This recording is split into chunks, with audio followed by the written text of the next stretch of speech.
આપણે અગાઉના સત્રોમાં ચર્ચા કરી છે તેમ ઇન્સ્યુલિન ગ્લુકોઝને ઉર્જા તરીકે ઉપયોગમાં લેવા દેવા માટે કોષના દરવાજા ખોલવા માટે ચાવીરૂપ કાર્ય કરે છે. જ્યારે ચાવીયું ન હોય ત્યારે શું થાય છે તે વિશે હવે આપણે થોડું વધુ વિચારવા જઈ રહ્યા છીએ. જ્યારે શરીરમાં ઇન્સ્યુલિન હોતું નથી ત્યારે કોષના દરવાજા બંધ રહે છે અને ઉર્જા અંદર પ્રવેશી શકતી નથી. તેના બદલે શરીરને હવે બીજે ક્યાંકથી ઉર્જા મેળવવાની જરૂર છે. તે ચરબીને તોડીને આ કરી શકે છે.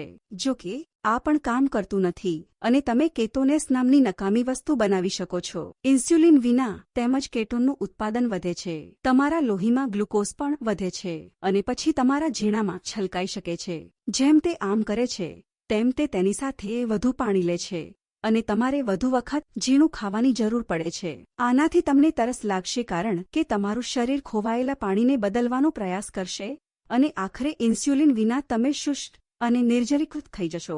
ડિહાઇડ્રેશન અને કીટોન્સની સંયુક્ત અસરો તમને ખૂબ જ અસ્વસ્થ બનાવી શકે છે કારણ કે તેઓ વધારે છે અને તમારા શરીર પર અસર કરે છે. તેને ડાયાબિટીક કેટોએસિડોસિસ અથવા ડીકેએ કહેવામાં આવે છે. ડાયાબિટીક કીટોએસિડોસિસ અત્યંત જોખમી છે અને જો તાત્કાલિક સારવાર ન કરવામાં આવે તો તે જીવલેણ બની શકે છે. જો તમારી પાસે 0.6 અથવા તેનાથી ઉપરના કીટોન સ્તર સાથે ડીકેએના એક અથવા વધુ લક્ષણો હોય તો તમારે તાત્કાલિક તબીબી સલાહની જરૂર પડશે. લક્ષણો છે ઉલટી, ઝડપી શ્વાસ, માથાનો દુખાવો, તીવ્ર પેટમાં દુખાવો અને સુસ્તી. જો તમને આ લક્ષણો હોય તો તમને મોટે ભાગે હોસ્પિટલમાં દાખલ કરવાની જરૂર પડશે જેથી અમે તમારા લોહીમાં શર્કરાના સ્તરને ઘટાડીને તમારા પ્રવાહીનું સ્તર વધારી શકીએ છીએ. આ કરવાની સૌથી સલામત અને અસરકારક રીત એ છે કે ઇન્સ્યુલિન અને પ્રવાહીને ટીપા દ્વારા સીધું તમારી નસોમાં પહોંચાડવું. તમે આ સમય દરમિયાન ખાવા પીવા માટે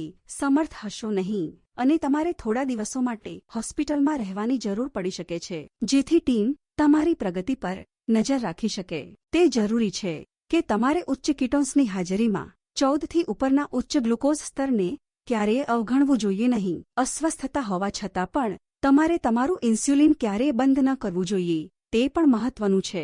માંદા દિવસના નિયમના સત્રમાં અમે કીટોન સ્તરના વિવિધ તબક્કામાં શું કરવું તેની ચર્ચા કરી છે. મોટાભાગના બાળકો અને યુવાન લોકો સાવચેતીપૂર્વક સંચાલન કરીને ડીકેએમાં જતા અટકાવી શકશે.